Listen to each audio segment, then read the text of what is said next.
Morgan here with Ashley Cooke. We are at the Grand Ole Opry and with Impossible Foods. Ashley, thanks for joining me today. How are you? I'm so excited to get to talk to you because we've gotten to be friends over the years, and it's always fun to see you just blow up right now. Thank you so much. You're so sweet. How is life going? Like, the craziness is here. You are in it. It is. It definitely is. I feel like I had with my first album coming out and then first #1 song, it was like this crazy whirlwind.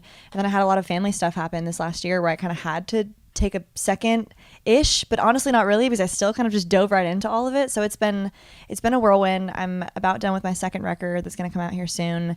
So it's been crazy, but it's been a lot of fun, and I've been trying my absolute hardest to soak it up and actually like be in the moments and try to feel them and not just let them fly by, if that makes sense. Yeah, it is so hard to stay in the present moment. So hard. Especially when there is so much happening around you. You're like, okay, well, I want to achieve this next goal, but also I need to remember what's happening to me right now. Yeah. I feel like that is one of life's hardest lessons. 100%. And with what we do, I think it's just, I mean, like, for example, we're backstage right now at the Opry, and this is now, I think, my 7th time playing here. That's and crazy. Yeah, and that's it's amazing. It's an honor, but I remember the first time I played, it was like every little thing, I was so present and aware and nervous and freaking out about it, and I was like, oh my gosh, the Opry. And now the shine isn't gone. Like, it's still so special to get to play here, but it just feels like, hey, like I'm saying hey to the band, just hanging out, walking around. And not that I've lost the presentness, but I just want to make sure that I don't lose the presentness, because it's really easy to just kind of let all these cool moments fly by and just not zone in and understand that it's so cool that we get to do this, because you never know how long you're going to get to do it, you know?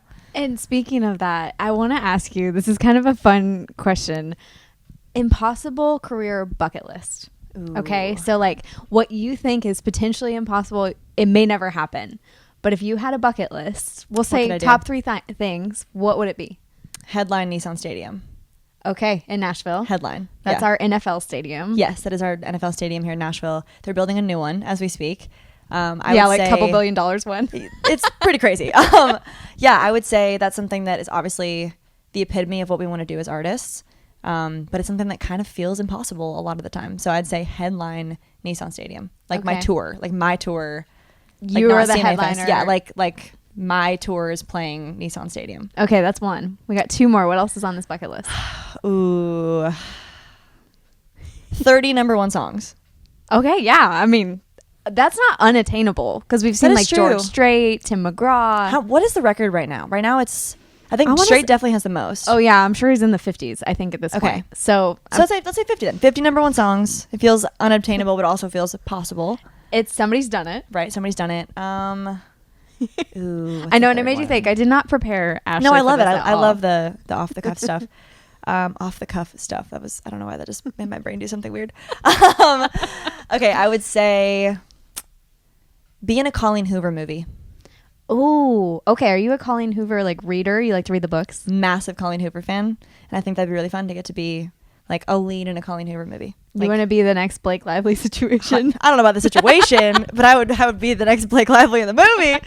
I think Lainey's also in a new Colleen Hoover movie, which is really exciting for her. I know. She's been doing some acting. Like, for your friends, I feel like when you see the new kind of class of country music come up, who's been your class of country music that you've been coming up with? Ooh, that's a really great question.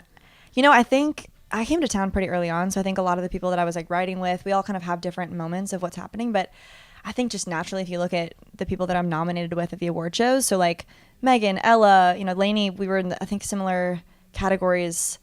Who else is in this class right now? I'm trying to think about. I know you've got like Tiger Lily Golds. We have, I'm trying to think of Tucker the guys Wetmore, on the side. Yeah. Bailey Zimmerman, Nate Smith, Jackson Riley Dean. Green's a little bit in that. He's a little bit. Kind of. I feel like he's a little like the other like class right above us, maybe. Yeah, maybe. And it's kind of weird. Like, what is the class? Is it every year, or is it every 5 years? Based? Is it what is it based off of? But I feel like those are the kind of artists that I'm the most friends with, and we're the most in it together and at the same events together all the time and nominated for the same things. And I feel like Dasha, I feel like it's, if you look at ACM, CMA, the nomination list, it's kind of that class, that world. Isn't that interesting when you look at it and you're like, oh, I'm in this class of it's weird. People? It's weird. It's Do really you weird. ever like think about the fact, so a lot of yours came in the social media rise, and you were doing so much content and creating so much of that. Like, you cut through a mold that did seem impossible because there were so many people doing it. Right. Do you ever look back on that and be like, how the heck did I break through this? I do. I really do. And honestly, it was not planned. It was not strategized. Like, there was nothing to it that made me think, oh, if I post this type of video, if I use this type of hook, if I do this kind of thing, it's going to go viral. It just happened. And that's the beauty of social media. And I think that, honestly, I was on it at a time when it felt so not oversaturated. Like, it was 2020, I think, is when I started posting on TikTok for the first time. And I mean, Reels wasn't even a thing at that point. It hadn't even launched yet. They had, I think, videos on Instagram, but it was a different kind of thing. And I just posted a random video of me singing, and next thing you know, millions of views, followers, things start coming in. I start selling tickets, things just start happening. So I think nowadays it's really oversaturated, and it seemed even more impossible because there's so many more people on the platform because of what we did back then. But I think you just keep posting what feels real to you. And if people find it, then they find it. If they don't, then no worries, you know? Yeah. And I feel like that's a good lesson, especially in this day and age of social media, of being the most authentic version of you, because 100%. It's the only way that it doesn't feel like, oh, I don't think this is ever going to work. If you're so authentic to who you are, you don't people care will find if it you. Works. You're Exactly. just happy. Yeah, you're right. I think if you spend your time chasing what somebody else is doing, what somebody else is making work, what somebody else is sounding like, what somebody else is saying, which I think there's definitely been waves of me feeling like I need to do that, to be completely honest, because, you know, your videos start not doing as well, and then you're like, well, do I need to do what so-and-so's doing? Do I need to chase this? And every time that's happened to me, and I've maybe gone through like a week or two, a season I say, but it's like literally a week, which is crazy in our industry. But if I do that, I feel like I start to lose my why. Mm-hmm. And it makes it really difficult because you're like, what the hell am I doing this for? You know, let's just regroup for a second. And when I take a break from the app for a minute and journal and kind of figure out what I want to do, and is this something Ashley would say? Is this something that I would do? You know, like, I think that's important to ask yourself when it comes to posting, because trends are such a thing, and you're like, hey, well, I don't want to do a trend. It's a lot, you know? Have you kind of incorporated that too into your career when it comes to opportunities, whether it's a collaboration or working with another artist or going on a certain tour? Are you like, what would I really do? And is this really what's best for me versus, yes, this might get me somewhere, but is it right for me? Yeah. I think this is kind of the season where I'm starting to do that. I think for a long time in the beginning, I just said yes to everything. As we do. I mean, you have opportunities, and you go from a kid graduating from Belmont to being on a tour with Cole Swindell. It's like, well, this is so cool. And not that I would have ever said no to Cole. But I think, you know, when I was first starting out, before my record deal, before all this stuff, I was just kind of like, yeah, 100%. That song's great. This song's cool. This thing, just kind of trying to figure it out. Always trying to stay true to exactly who I was, but I think I was still kind of morphing into who I was. So I think now in this era, this next album just feels a little more like I know when I want to say no. It's knowing the gut feelings more. It's knowing who I am, and also more importantly, who I'm not, you know? And this era just feels a little different. Speaking of the era too, you mentioned at the very beginning of this, you've had some family stuff, and I know you've been posting a little bit on social media. How are you balancing such an insane workload while also just some really personal, difficult things are happening right now? Yeah, 100%. You know, thanks for asking. Honestly, I think I just kind of keep going. Like, truly, you know, I've done therapy my whole life, but if y'all didn't know, it's been a really crazy year with losing both my grandmas, and then my dad had cancer for the 5th time. My mom had a heart attack. Just had another scare top of this week. Went through a breakup. Like, my sister had a thyroid tumor. Like, there's just so much stuff that happened in a matter of a year. And I don't know. I think I felt a little guilty for a minute about going on the road, doing all these things when my family was at home, like having to deal with all of it. And I would try to check in and be home as much as I could. But and everybody, they're so supportive, but they're like, it's actually a good release for us to be able to cheer you on and see you doing these things and feeling like one of us is at least living our lives and like having fun and doing all of it. And so I think, you know, me personally coping with it, mental health is a huge thing for me, and therapy has been super helpful, and crying when I need to cry and ignoring it when I need to ignore it. And it's just kind of, you know, it's just the way that this industry rolls. Well, and you strike me too. I mean, I know from you personally that you're really close with your family, but also your family are kind of like how my family are. They keep you very humble. They keep you on your ground. Oh, yeah. So I know that relationship is really important. Is there that struggle for you when you are on the road and you're like, gosh, there's this happening and I want to be having fun and this is such a huge moment for me, but like, also I just want to be home? Sometimes. Honestly, I think of my life in such a way of like, what is my why right now kind of a thing. And since signing my record deal, since going on the road, my first single going #1, all these things, I think my brain's been like, attack it while you can, you know, like put it all into it while you can, say yes to as much as you can while you can, do the thing. And so, yeah, of course I miss my family. And I miss moments and I miss being at home, but I think there's going to come a day at some point when I want to have kids of my own and I want to be home a little more. And I'm going to be sitting, you know, on a couch looking at hopefully the plaques on the walls with my kids running around saying, I really did the damn thing. You know, like I had a really, really good time. And so I want to be doing the damn thing right now. You know, I want to be making the moments to look back on. Yeah. So yes, but also I'm thankful that I miss my family, you know? Yeah, and you have people to come home to that you miss. Right. When you do come home. People don't. Some people don't. Some artist friends of mine don't have that. And I'm so fortunate that I get to be on the road and want to call my sister and be like, oh my gosh, like, how are you doing? How's this thing? And I miss you. I wish I was there. And, you know, it's amazing to have memories being made without me that I wish I was a part of, because I will be a part of them at some point, you know? And they could come out with you. I know they've been out to different things. And I've seen the posts of the celebration on the road too. So yes. What has been the coolest moment for your parents to get to witness in your career? Ooh, I love that question. Maybe I wouldn't say it's like a cool thing to witness. Well, I guess it was a cool thing to witness. They're from Indiana. They're high school sweethearts from Indiana. So they were 15 and 17 when they met. Yeah, they were like babies when they met, and they're still together and madly in love. But they're from Indiana, in a town called Fort Wayne.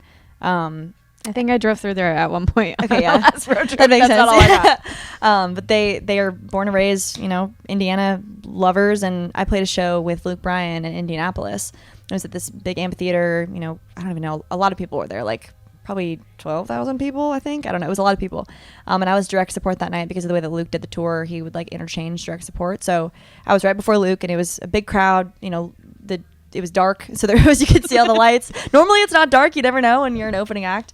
And so I had my day-to-day manager have my parents come side stage during the show, and they were like, why are we doing this? This is so weird. They like to watch from the pit because they can actually hear. They say this. That's fair. The side stage is like, everybody thinks it's really cool to be backstage, but right. You really can't see or hear anything that's happening. No, you cannot. And so they like, we want to go to the pit, but I was like, no, be side stage. And during my song Never Till Now, I was like, please welcome to the stage my parents. And my parents were like, huh?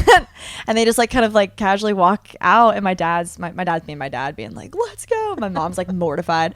And I made them dance in front of me while everybody put their phone flashlights up, like 12,000 people, to sing Never Till Now. And they danced, and they got to look out and see a whole sea of people in their home state, you know, putting their lights up to a song their daughter was singing while they were dancing. And it was just this really cool moment that I got to show the crowd my family, but also show my family the crowd, and they don't really get to see that often. So it was very cool. There's been a lot of moments like that. That's so fun. Yeah. And to have the opportunity to do it, right? Right. Because when you are an opener and you're doing that, you don't really have a lot of control of what you're like, I show up here, I do this, and I leave. Play a show and get out. Yeah. To have that opportunity to be on tour with somebody who would allow that space is really cool. That's what I'm saying. And it's Luke. I mean, he's the most, you know, family-oriented, fun dude ever. So he was like, I don't care. Do whatever you want to do. But yeah, it was just really, really special. And I'm just happy that they want to be a part of it, you know? Was there ever any moments in your career so far where you're like, this is going to be impossible and I can't do this anymore?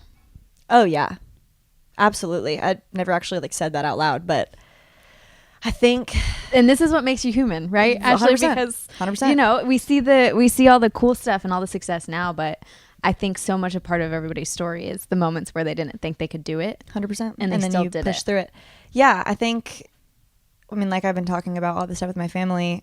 I think when I lost my second grandma on the road, I went through a really dark place of like, because I think, you know, when we're on the road, we're doing this stuff, we're young, we're having fun, we're just like, everybody's going to be there forever. And like I'm saying, there's going to be a day where we'll be watching the sun go down with my grandma again, and we'll have a good time. And that was the first time I realized, like, I don't really have all this time to just like wait and then go see her again, because she's not here anymore, and I don't get those moments anymore. We had plenty of moments to get to have together, and do not get me wrong, I don't regret a single thing about, you know, times I didn't get to see her and whatever. But like, it was just, I think when I really got hit with that, I started to realize like, I don't know if I'll have the time that I want to have.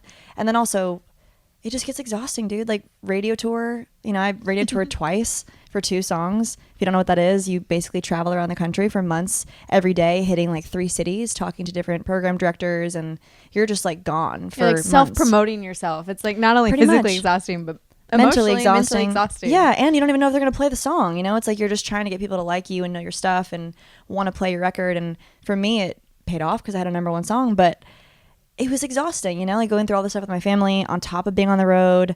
You know, there definitely have been times where I've, you know, sat in a hotel bed in the middle of Idaho or something and been like, I don't know if I can keep doing this because it's a game. It's momentum and it's not momentum, and it's what do you have to do to get people to care about your song, and it's just there's a lot. And I think every artist and every level of it feels that and feels the, you know, feels the how do I make people care about my music, basically. And I'm sure you go through different levels too, like at different points in your career where it's like, okay, how do I get people to pay attention to me? Now people are paying attention. How do I make sure they keep caring? How do they show up to my shows? Right. It's always a how, why, what do I do? Right. And you never feel like you're able to just enjoy the moment and be in it because you're just trying to think about how do I keep this? What do I do? And it's moments and it's time and it's hard. Dude, yeah, it's really hard. It is. It's a grind. Yeah. There's so much appreciation for artists because of seeing what they do, the grind to be where they are. Exactly. And there's so much realness to that whole like 10-year town, whether it's like you hear it for 10 years or you're going for a goal for 10 years. 100%. And it's worth it. Let me say that before I just like say it's awful. It's so hard. Like I think in life, and this is so philosophical, but here we go. In life, the hardest things are what end up being the most rewarding. And I really think the times that I've been on stage and people sing my song back, or the times that my parents present a gold plaque to me on stage at my show, like those moments when my song goes #1, like when those things happen, it makes every single day that you're like, I can't do this, mean so much more, you know? Mm-hmm. And I don't think that I think people that don't struggle through it don't get the payoff as much. No, that's for sure true, because that's the whole part of failure to success. Exactly. You have to fail to succeed. That's just part of the story. Yeah. Absolutely. Okay, we're going to end with these 3 things. Okay. Are you ready for this? Yes, I think so. It's not anything super crazy. I mean, I'm pretty sure we got more philosophical. Okay, cool. If you could go back 10 years ago, would you do anything different? Any decisions you made within those 10 years that you wish you could change? Career-wise, I would say all the stuff I just talked about like just the hardships of it all. I think I left those hotel rooms and left those rooms and put on a smile and went and did the things, which maybe was the right thing to do. But I think now I almost wish I could go back and be like, this is a terrible day. Like, just be honest about it. And I think you just kind of get more confident in your honesty as you get further on in this career. But that's like career stuff. I'm trying to think like when I was like 18 in college, probably not date that one guy in college. That's fair. You know? Mm-hmm. Probably not. Maybe don't drink that many Smirnoff Ices at a frat party. Like, maybe don't take the red Solo cup at the frat party, you know? Yeah. Mm-hmm. Hindsight's really 2020 when it comes to dating and to drinking. Yeah. Mm-hmm. It really is. But, you know, it's fun while it's happening. It's just like, man. Yeah. I'd say the hangovers get worse, too, as you get older. Yeah, so they do. They really do. I don't know. I had some pretty brutal ones in college, though, so. Okay. I like this. Were you in a sorority in college? I was, yeah. I was a Phi Mu. What were you? Phi Mu. I was a Tri Delta. Ooh, Tri Delta. So fun. I don't know if we had Phi Mu at K-State. Where'd you go? You went to Belmont. I was Belmont, yeah. There's only like 4 sororities there. Did you live in a house or anything? Do you guys have houses? We don't have houses. I think it was like the brothel law exists here. Do you know what that is? Yeah, it's just Can I say that on this podcast? Okay. Yeah, it's like you can't have more than like 5 women staying together. That's crazy. Actually, I stayed in the Tri Delta house. Yeah. There's 55 of us girls in a house. See, I kind of wish that we got to experience that. And I will never trade it for anything, but dang, it is as crazy and as insane as you would expect. Yeah. I've heard that the fraternity houses are even crazier. And so the sorority houses are a little more like, I went to frat parties when I was at college. I just went to the Vanderbilt ones. Yeah, which is probably a little bit more bougier than the ones that I went to. There were some weird houses. That smelled like cat pee and I don't even know what. Cat pee and Bud Light. And your feet always stick to the floor. Like, you know when you go to a dive bar and it's so sticky? That's how frat houses work. Yeah, so there's like weird stuff in the corners of the houses that you're like, what is that substance on the wall? I don't want to know. Yeah, you know? And you really don't. You really don't. You really don't. Okay, if you could have been in any group, which one would you be in? And do you have a member of a group that you resonate best with? Like, if I think about mine, honestly, I would try and be an NSYNC. I know that's a boy band, but like I would try and break that mold. That's cool. I like that. Ooh, band. I mean, it's probably pretty predictable if you know anything about me and my music taste, but I'd say Rascal Flatts.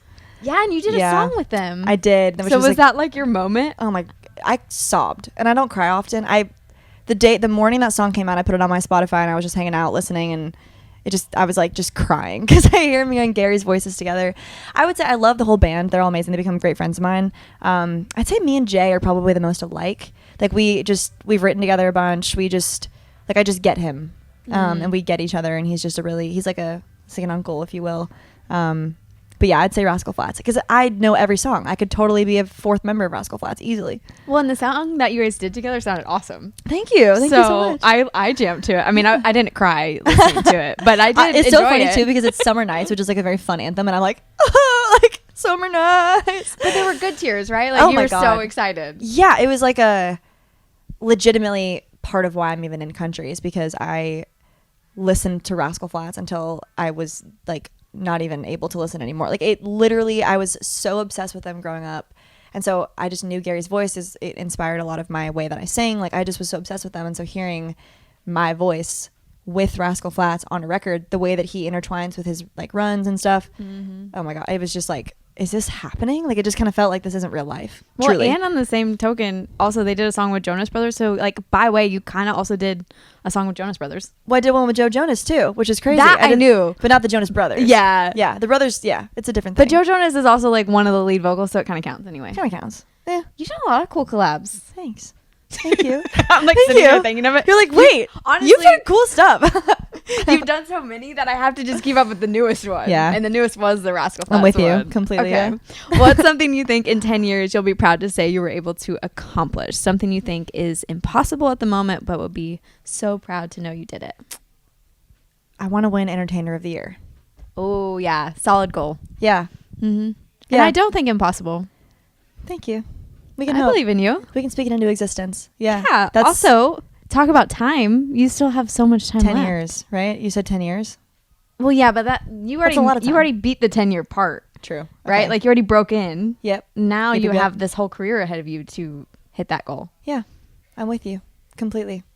I feel like that's one of those things where if I won Entertainer of the Year, I think I would just be like, okay. Like, you know when you have like the I made it moments? Like I feel like I don't really have, like, even though I've had a lot of those in theory, I feel like me to my core, I don't resonate with them like that. I kind of am just like, that's so sick. What's next? Like, it just kind of feels like that. And I think if I were to win Entertainer of the Year, I'd be like, all right.